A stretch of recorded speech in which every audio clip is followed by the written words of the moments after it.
नमस्कार, स्वागत है आपका न्यूज 18 पर। आपके साथ मैं हूं कंचन डोगरा नेगी। प्रदेशवासियों के लिए बेहद खास बुलेटिन अपना उत्तराखंड हम लेकर हाजिर हैं, जिसमें हम सबसे पहले बात करेंगे हरिद्वार की। बड़ी खबर आ रही है हरिद्वार से। यहां के कनखल इलाके में जियापोता गांव में देर रात दो पक्षों में खूनी संघर्ष हुआ है। तस्वीरें आपके सामने खूनी संघर्ष की।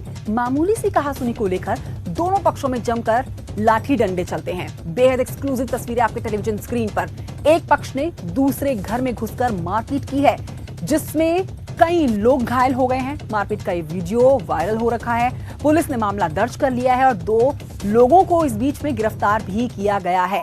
लेकिन ये खूनी संघर्ष की तस्वीरें दिखाती है कि किस तरह से पहाड़ में छोटी सी बात को लेकर कहासुनी होती है और बात यहां तक पहुंच जाती है कि दो पक्ष एक दूसरे की जान लेने के लिए उतारू हो जाते हैं।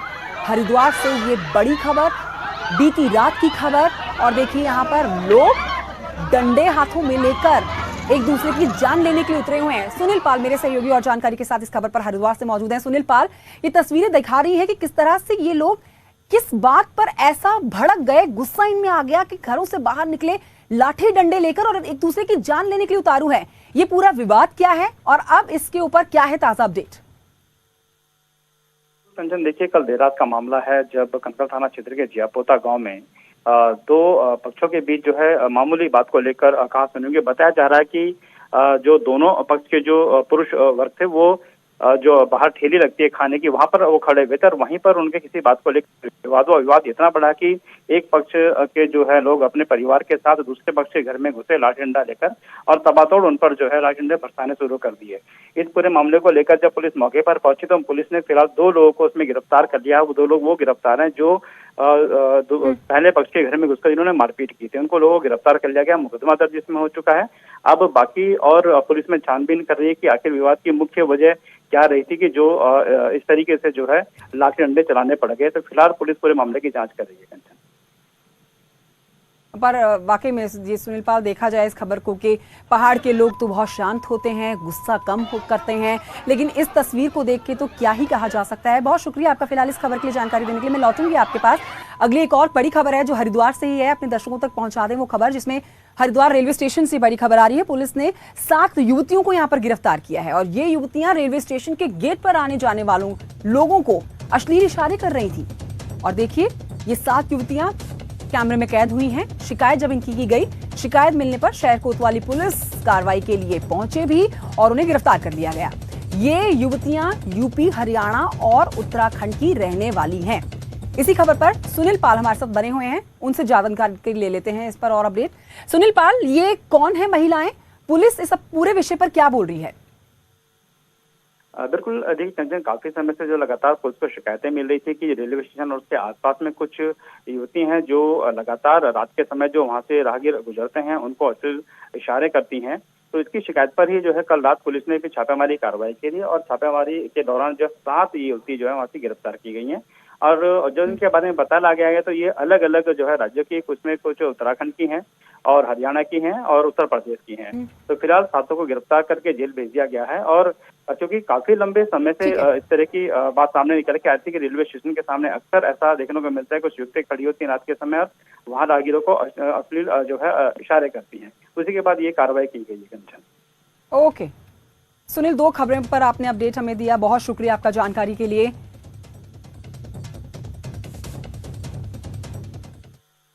और आइए बढ़ेंगे आगे, आपको बताएंगे गैरसैंण पर उत्तराखंड की सियासत में एक रार शुरू हो गई है। ये नई रार है। पूर्व सीएम हरीश रावत ने कहा है कि ग्रीष्मकालीन राजधानी बनाने का काम त्रिवेंद्र सरकार ने कर दिया, लेकिन कांग्रेस साल 2022 में गैरसैंण को स्थायी राजधानी बनाएगी। उन्होंने कहा कि पार्टी को अपने एजेंडे में ये बात भी जोड़नी चाहिए कि 2024 तक पूरा राजधानी का ढांचा यानी कि इंफ्रास्ट्रक्चर तैयार किया जाएगा।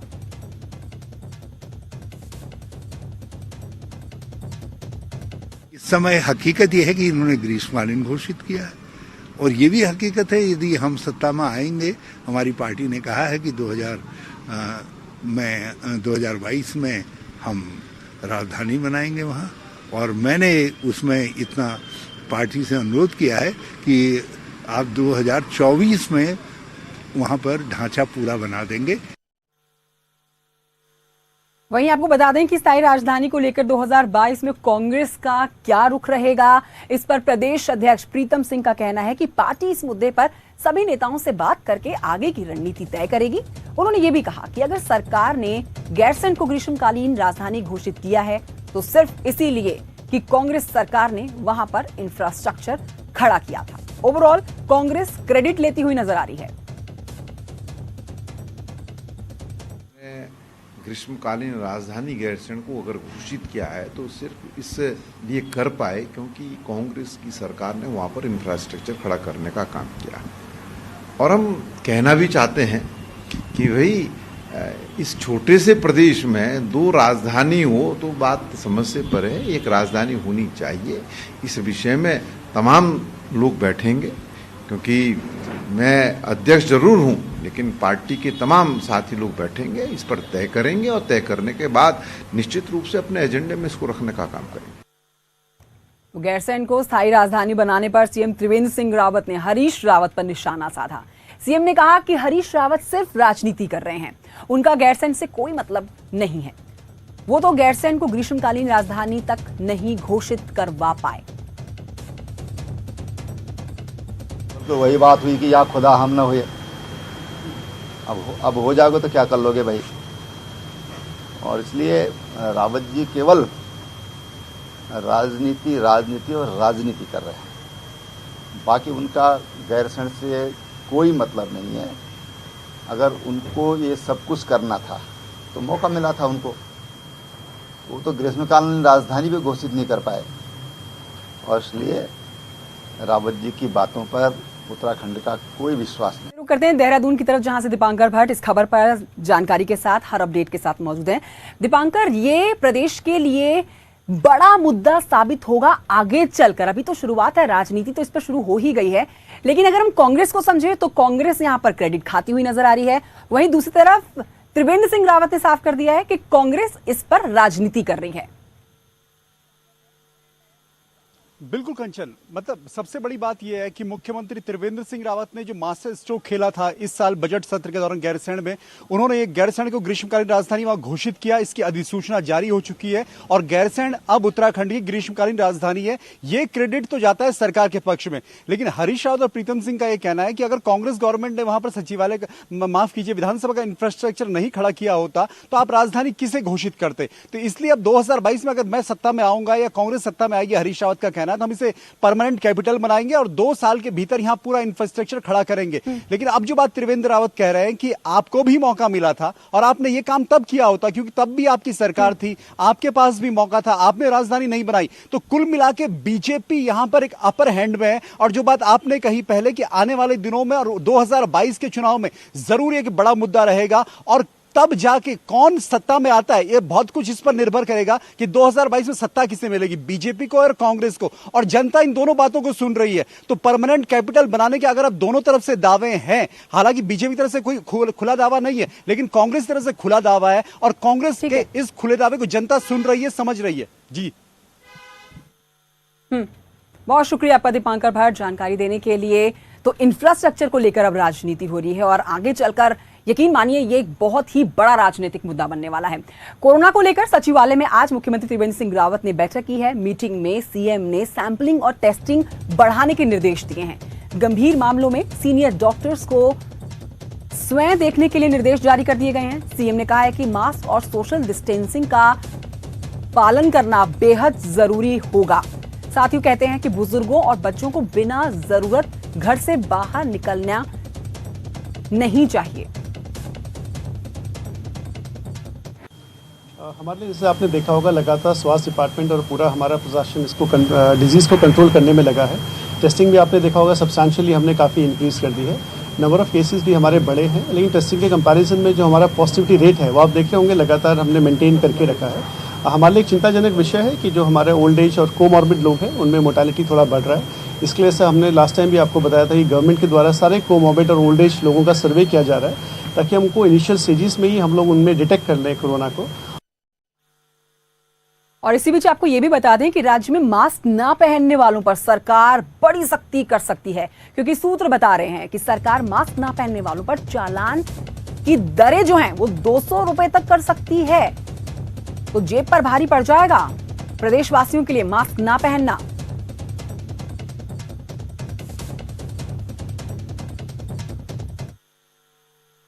बढ़ते हैं आगे और आपको बताते हैं उधम सिंह नगर के खटीमा में कोरोना पॉजिटिव मरीज की संख्या कितनी तेजी से बढ़ रही है। और इसका अंदाजा आप इसी बात से लगा लीजिए कि आज पूरे उत्तराखंड में सिर्फ खटीमा में प्रशासन को शनिवार और रविवार का लॉकडाउन जारी करना पड़ गया है। प्रशासन के मुताबिक 200 से ज्यादा केस खटीमा में कोरोना पॉजिटिव के आए हैं, जिसमें पिछले 3 दिन में 80 से ज्यादा केसेस सामने आ चुके हैं। लॉकडाउन के दौरान प्रशासन की टीम शहर को सैनिटाइज करती रही। ये काम किया जाएगा, जो कि 2 दिन के लॉकडाउन में तेजी से किया जा रहा है।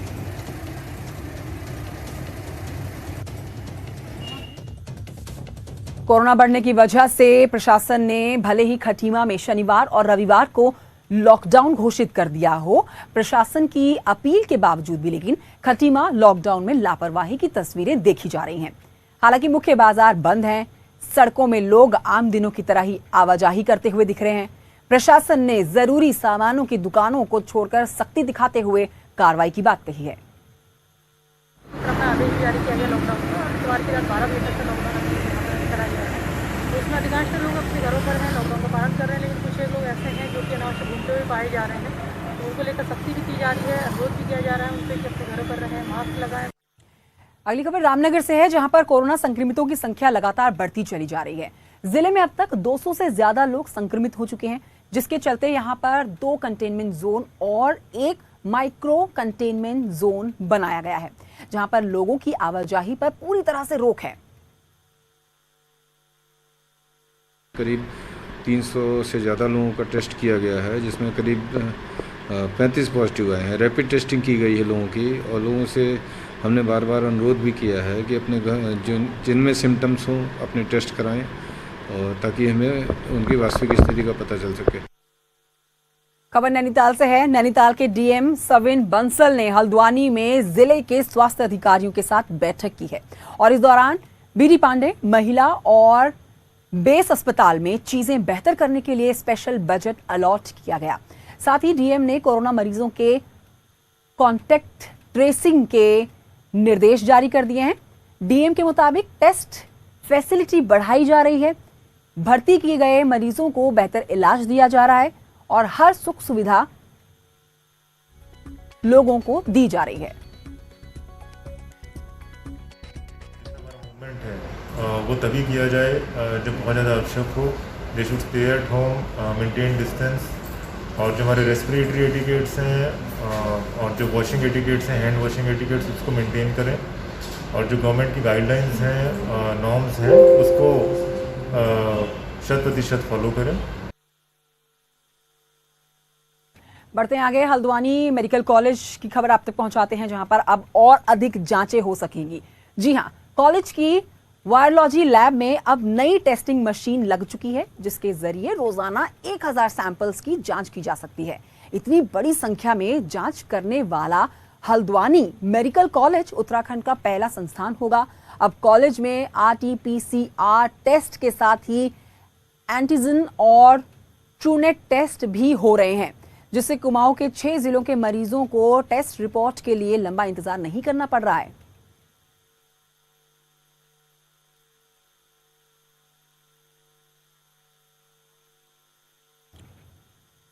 बुलेटिन में अब बात होगी विधायकों के वेतन भत्तों की, जिसमें कटौती के मामले में विपक्ष के निशाने पर आ गए बंशीधर भगत ने यू टर्न ले लिया है। पहले भगत ने सिर्फ मूल वेतन में कटौती की सहमति दी थी, लेकिन अब वेतन और भत्तों में 30% की कटौती की सहमति दी है। बंशीधर भगत ने विधानसभा अध्यक्ष प्रेमचंद अग्रवाल से मिलकर अपना सहमति पत्र उनको सौंप दिया है। बंशीधर भगत का यू टर्न।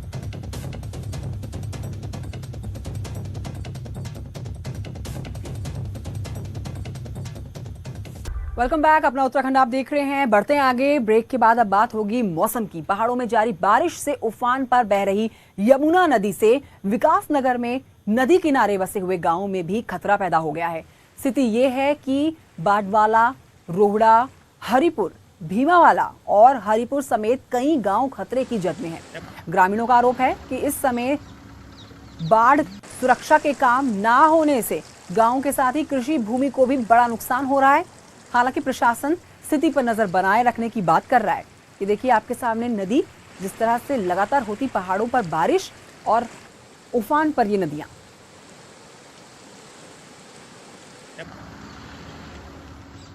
बाढ़ चौकियों का जो है उनको एक्टिव किया गया है, जिसमें हमारे राजस्व उप निरीक्षक और सिंचाई विभाग के कर्मचारियों की ड्यूटी है 24 आवर्स। अगर कोई भी कोई आपदा की स्थिति बनती है या इन लोगों को शिफ्ट करने का कोई ऐसी स्थिति बनती है तो उसके लिए भी पंचायत भवन और विद्यालय चयनित किए गए हैं, तो उसके लिए हम तैयार।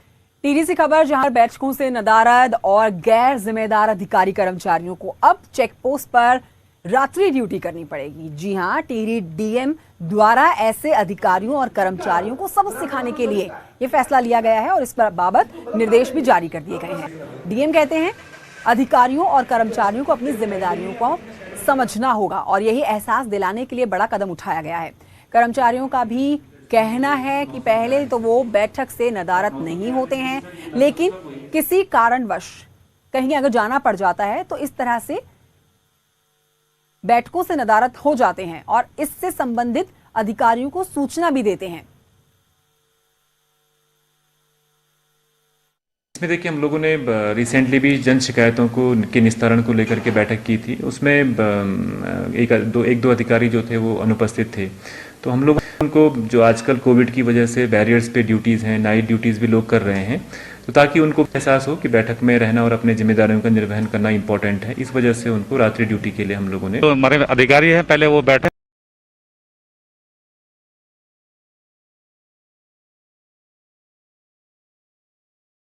सूचित कर देते हैं, जिसके द्वारा जो है कभी कोई कारण बाधित ना हो और जो है टाइम पे जो है समय पर जो है मीटिंग में समय पर जो है वहाँ पे। बात कर लेते हैं नई शिक्षा नीति की। उत्तराखंड में नई शिक्षा नीति इस सेशन से लागू होगी या फिर अगले सेशन से, इस पर अभी भी कंफ्यूजन बना हुआ है।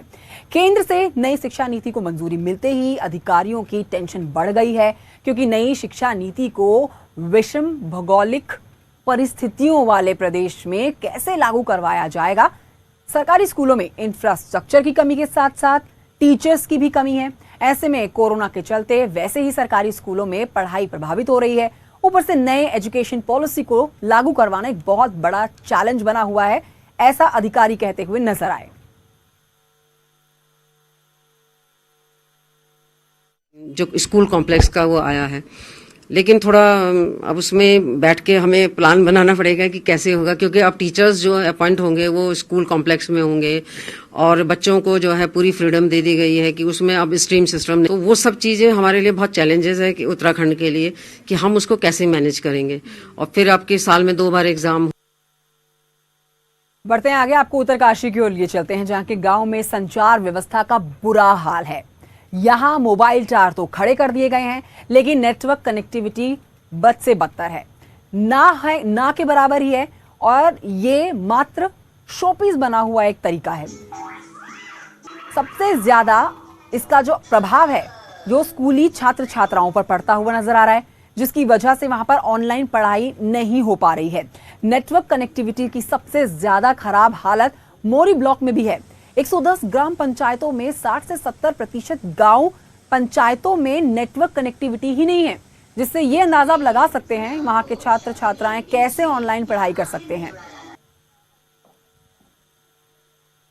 कहीं पे भी जाओ हर गांव में टावर खड़े होते हैं, लेकिन वहां पे नेटवर्क आता नहीं है, इसलिए हमें दूर दूर नेटवर्क के लिए जाना पड़ता है और 6 महीने से हमारी पढ़ाई भी चल नहीं रही है। शिक्षा विभाग के साथ हम लोग बैठक कर रहे हैं, जिसमें कि जहाँ जहाँ एक तो नेटवर्क की प्रॉब्लम है, कई जगह टावर लगे हैं नेटवर्क नहीं आता, उन पर भी काम किया जाएगा और जहाँ बिल्कुल नेटवर्क की प्रॉब्लम है वहाँ पर ऑफलाइन पढ़ाई कराई जाएगी, यानी कि उनको असाइनमेंट्स हैंड ओवर करा सकते हैं बच्चों को घर में जाकर उनको, और वो असाइनमेंट सबमिट करके वापस उनको कलेक्ट किया जा सकते हैं।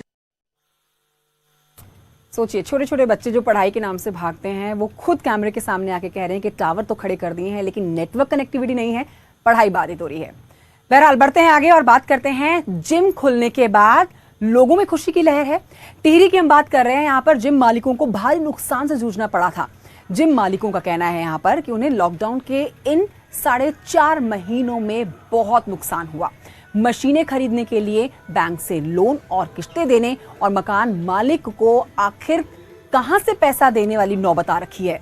फिटनेस ट्रेनरों का कहना है कि सरकार ने सभी की मदद की, लेकिन फिटनेस से जुड़े लोगों की कोई मदद नहीं की गई। लॉकडाउन से जो नुकसान, सबसे ज़्यादा नुकसान ये हुआ है कि हमारे तो ये बिल्डिंग रेंट पे हैं, तो हमारे जो लैंडलॉर्ड हैं उन्होंने प्रेशर बनाना शुरू कर दिया है किराए के लिए। अब बताओ कहाँ से किराए दें हम लोग? 6 महीने से अगर हमारा काम बंद रहता है, अचानक से एकदम तो लाइन पे नहीं आएगा वो, इसलिए हमें थोड़ा सा और किराए में रियायत चाहिए। टिहरी गढ़वाल से खबर, जहां पर दूध संघ के कर्मचारियों का प्रबंधन का विलंबन वापस लेने सहित वेतन भुगतान की मांगों को लेकर धरना प्रदर्शन जारी है। कर्मचारी कहते हैं कि प्रबंधक को नियमों के विरुद्ध हटाया गया है और इसके साथ ही कर्मचारियों को 33 महीने से वेतन नहीं मिला है। ऐसे में जल्द उनकी मांगों पर फैसला नहीं लिया गया तो परिवार के साथ भूख हड़ताल करने पर वो मजबूर हो जाएंगे। मांगे हमारी ये है शासन से, प्रशासन की, हमें 33 माह से वेतन नहीं मिला है और हमने जो है कई साल 3 साल हो गए हम लोगों को लॉलीपॉप देते हुए कि आपका 15 दिन में 1 महीने के अंदर आपका वेतन दिया जाएगा। उसके बावजूद फिर हमारा बीच का जो कर्मचारी था, जो एज ए मैनेजर के पोस्ट पे यहाँ बैठे हुए थे, उनको निलंबित किया गया है। फिर उसके सापेक्ष हम लोगों ने एक मुद्दा अपना मन बनाया है कर्मचारियों ने कि ये तो किसी के साथ वैसी घटना हो सकती है, माना हमारा मैनेजर ही सस्पेंड कर दिया है, तो आम कर्मचारी क्या कर सकता है। और इन्हीं खबरों के साथ एक छोटे से ब्रेक के लिए यहाँ पर रुकना होगा। ब्रेक के उस पार में न्यूज़ 18 पर खबरों का सिलसिला लगातार जारी है।